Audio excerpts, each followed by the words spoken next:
got some injector cleaner the other day. No blow by. So here lies the aftermath of doing a burnout the other day for the 4th of July in the 92, and the tire's flat. But it was worth it. Holy shit. It was worth it.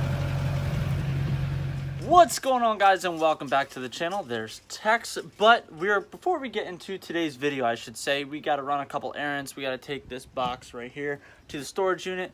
She is actually letting me drive the Jeep, which is freaking awesome today. So we're going to be doing something to the truck, but let's get this done. Yes, that's a brick that keeps the door open. What? What? What are we doing to the truck, Matt? You don't worry about what I'm doing to the truck, woman.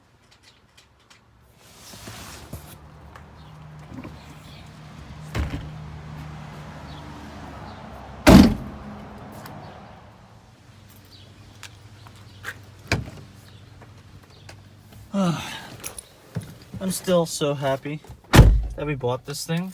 No offense to everybody that loved the Subi. I did love the Subi, but this thing is freaking awesome. Plus, I love that it is manual, which is freaking awesome. And quite frankly, I'd rather build this than build the Subi anyway. You guys already know. Look at the huge. Plus, who doesn't love walking across the parking lot with a slushie and getting in this thing? Now, granted, once it's lifted and has new wheels, it'll look even better. All right, guys, so you may notice it is now the next day. Yes, I did go completely babyface, but there is something that I've been wanting to do to the truck for a while, that I've had for a while, and it's something that's little, it's cosmetic, but it's definitely something that I'm going to do today, just to kind of clean up the front end of the truck. Now, one thing that you see specifically on like the Chevys, and specific the LLYs, they have like this piece over here, which is actually separate of the grill, and it's color matched. So what I did is I went out and I bought color matching paint to the maroon of the truck.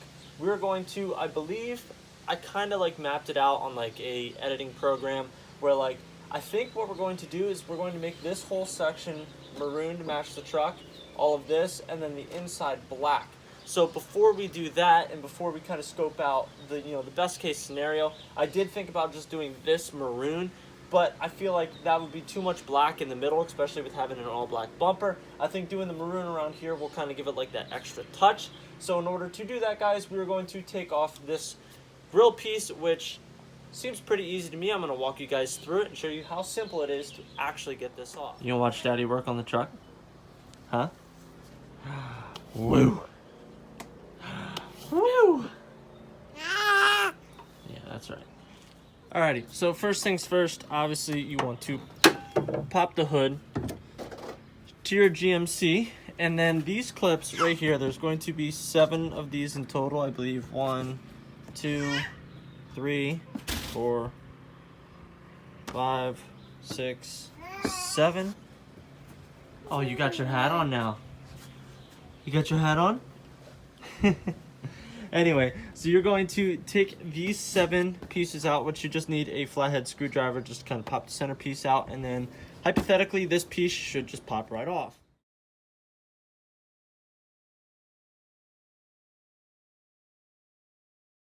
So now that all 7 of these are out, and it's actually, I never noticed this, but the bottom 4 actually have like these little covers down on the bottom, which is nice. So we're going to set them over with the other stuff.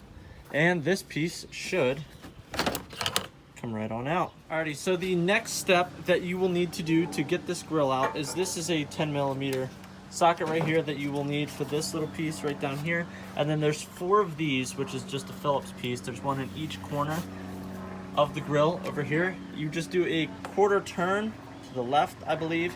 And then what will happen is this will actually unlock right over here. Let me grab a screwdriver real quick and just quickly show you guys what it's supposed to do. So obviously you take your screwdriver and then you just pop it up, and there you go. There's your opening, enough for you to pull up and pop out. That is actually kind of concerning to me, is this one's actually missing. This one up here was kind of foobarred, which I think I can salvage that one. And then let's see how this bottom one looks. Is there even one down in there? There is.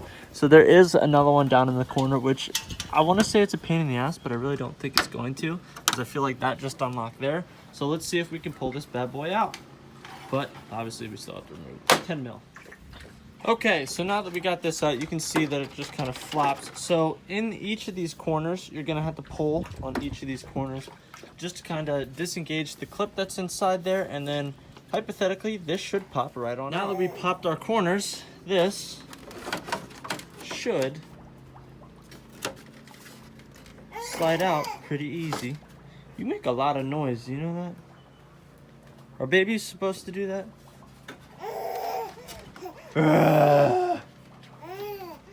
I'm just kidding, I love you.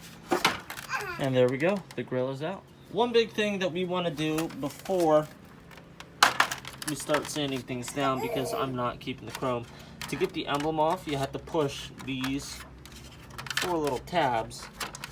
Pop it up, bye-bye emblem. We can work it out, clean this bad boy up, do what we need to do. But now, we don't have to worry about taping around this or anything, because GMC made it simple. Don't mind all the trash in the back of the Duramax, but I'm not going to bore you guys to death cleaning this down, so I will be back in a... But this is stuff that I was hoping for right here, that there would be spots occasionally where it's already kind of flaking off to kind of give me like a starting point as to where to start sanding, because truthfully I don't know necessarily how to get chrome off other than sanding it. So we're going to give this a try and see how it turns out. Kind of a bummer, but I've literally sanded this with 220 all the way around, and even the spots that were kind of flaky aren't really flaking. So I'm not sure what I'm gonna do here, but we're gonna have to figure it out. I might try to throw like a layer of primer over top of this, like a thick layer of primer, just to see what happens, and then worst case scenario, just sand it off. We are going to give this a whirl, but we are just using standard Walmart Rust-Oleum primer, and I picked up this thing. I don't know how well it's going to be for $2.50, just like a little sprayer, just to see how it works. The first layer of primer, I'm actually kind of happy with how it's sticking. Now, I didn't spray this middle portion at all yet. I'm just doing, like I said, the outer skirts of these stuff out here, but this sprayer actually works pretty damn well for $2.50. Those of you guys that have been on the channel for a while will know that the Subaru front bumper was actually spray painted, and the color match was almost perfect. I'm hoping, using the duplicolor that I ordered for like $7, I have the same result. I'll put a picture into the Subaru just to kind of show you guys. I mean, obviously my sanding wasn't the greatest on the Subaru bumper, but if you were standing 5-10 feet away, you wouldn't even know that the car was spray painted. Like, it was freaking awesome.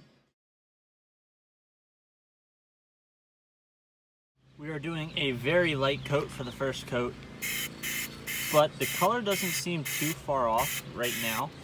But I think like once I hit this, let's say a little bit heavier, but the color of the truck, I think once we get the clear coat on, it'll almost match perfectly, which has me super stoked. It's gonna look a little bit dark because we're in the shade now. The sun kind of drifted away, but I believe I have it all covered for the most part. Like I said, basically from this line down into here is going to be black. So the maroon, which I wish it was in the sun so you guys could actually see, the color match is actually pretty damn good in comparison to the truck. I moved it out into the sun just so you guys can kind of see it a little bit better, especially in comparison to the truck, but the truck is in the shade as well. So, I mean, all in all, this is turning out, I would say, better than what I expected, to be honest with you guys. It's almost like doing the Subaru all over again. I can't wait to get the clear coat on this as soon as this dries, let the clear coat dry, run to Walmart, grab some plasti dip. Yes, unfortunately we are plasti dipping the inside, but I think that's what I want to do, just, you know, just to make it like a nice flat black to kind of offset. Plus, the whole truck, the whole bottom side is flat black. The fender flares are flat black, I should say. So I think doing the flat overall will just look better in the front and kind of go with the scheme of the truck.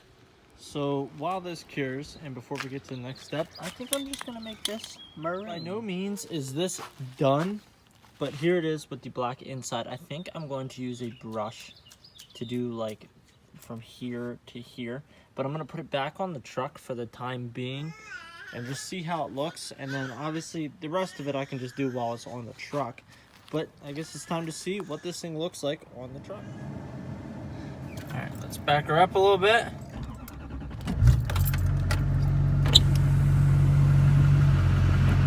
See what she looks like. Well, like I said, she's not completely finished. But let me know what you guys think. I'm not a fan of chrome. I never have been. But personally, I like the look of this way better than all the chrome. Now all we gotta do is get rid of the chrome on the side and we will be good to go. But I think this was a huge upgrade. It was a little time consuming and it's not perfect by any means. It is not perfect at all. You know, but it does look a lot better in my opinion than what it did with the chrome. Alright guys, this is where we are going to wrap up today's video. If you watched all the way through, thank you so much for watching.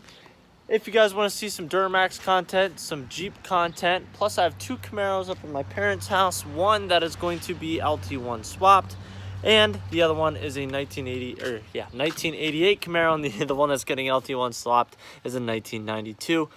All 4 of these vehicles are on the channel. We do a bunch of stuff. We have 4-wheelers. We have all sorts of crazy stuff. I used to do a lot of dip videos, but I don't do dip videos anymore.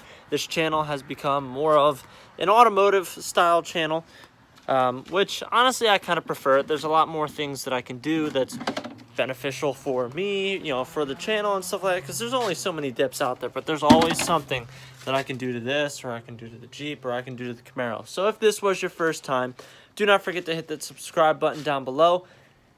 Give this video a big like. Till the next one, guys. See ya.